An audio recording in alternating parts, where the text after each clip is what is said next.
अन्यत्र किसी शिक्षक के द्वारा कुछ बोला जाता हो तो आप उसको गौर से सुनेंगे।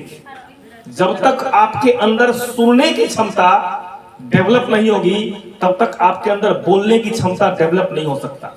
सवाल ही नहीं है, सवाल ही नहीं है। इसलिए सुनिए। अभी विश्वास साहिन के द्वारा बोला गया, मैं उसको दोहरा रहा हूं और उसके मतलब को समझा रहा हूं।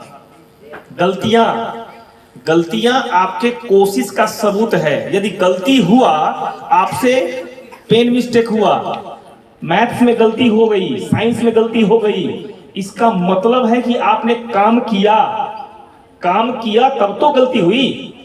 और गलती होने के डर से यदि हम काम ही नहीं करेंगे तो गलती होगी। तो कभी भी गलती होने से डरना या घबराना नहीं चाहिए।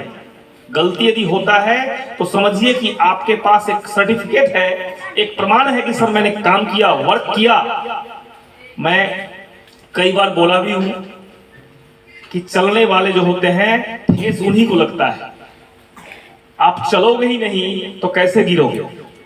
इसलिए काम करो, गलती होने से डरो नहीं।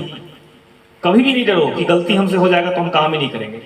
काम करना चाहिए। जो भी यहां से वर्क दिया जाए, जो भी होमवर्क दिया जाए, जो भी क्लास वर्क दिया जाए, आपको जितना समझ आया है, आपको जितना समझ में आ रहा है, उतना काम करो। मैं कई बार बोला हूं, आज फिर दोहरा रहा हूं, ऐसा कोई भी संस्थान नहीं है, ऐसा कोई भी विद्यालय नहीं है जहां अल्फाबेट 27 होता हो। हर जगह 26 होता है बेटा, लेकिन 26 अल्फाबेट को ही सिखाने का मेरे यहाँ स्कूल भी 500 है, कहीं पर 5000 है, कहीं 5000 से ज्यादा भी है।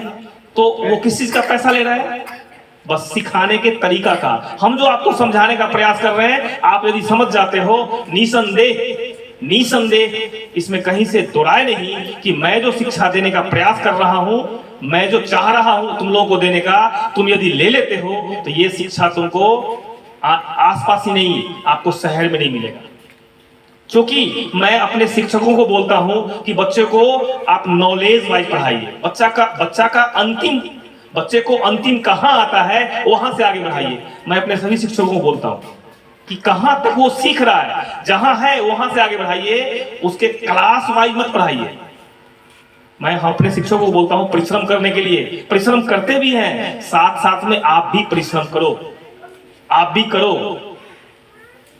ऐसा मुझे अच्छा लगा कि आप लोगों के पेरेंट्स से थोड़ा सा कंप्लेन आना कम हुआ है, शिकायत कुछ कम हुई है, ये अच्छी बात है। और भी आप प्रयास करो कि आपके यहां से शिकायत कम आए, और शिकायत कम आए, इससे यह साबित होता है कि आप लोगों का संस्कार डेवलप हो रहा है। नोटिस, संस्कार के बिना शिक्षा व्यर्थ है। आप चाहे लाख पढ़ लो, और जो बच्चे शिक्षित हो रहे हैं उसमें अपने आप स्वाभाविक ऑटोमेटिक संस्कार आ जाता है। आपके अंदर संस्कार आ गया है, समझिए कि तुम शिक्षित हो रहे हो, समझो कि तुम संस्कारित हो रहे हो। और संस्कारित कैसे होंगे? जब अपने घर माता पिता और गुरु शिक्षक के बात का अनुपालन करेंगे, उनके बात को मानेंगे। वो जो कहे होमवर्क करो तो होमवर्क करो, याद करो तो याद करो। डायरी में लिखा आता है रीडिंग। एक चीज मुझे आज तक समझ में नहीं आया कि रीडिंग को आप लोग वर्क क्यों नहीं समझते हो, सिर्फ राइटिंग को वर्क समझते हो। ये आप लोगों के अंदर एक डिमेरिट है, ये आप लोगों के अंदर बहुत बड़ी डिमेरिट है। रीडिंग भी वर्क है। यदि इंग्लिश के टीचर बोले हैं कि लेसन 4 को रीड करके आना है तो रीड करो। रीड करोगे तो आपको वर्ड मीनिंग स्टॉक बढ़ेगा।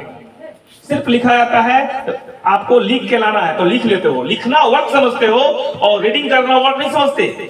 आज के लिए मैं प्रत्येक दिन बोलता हूं कुछ सीख के जाओ।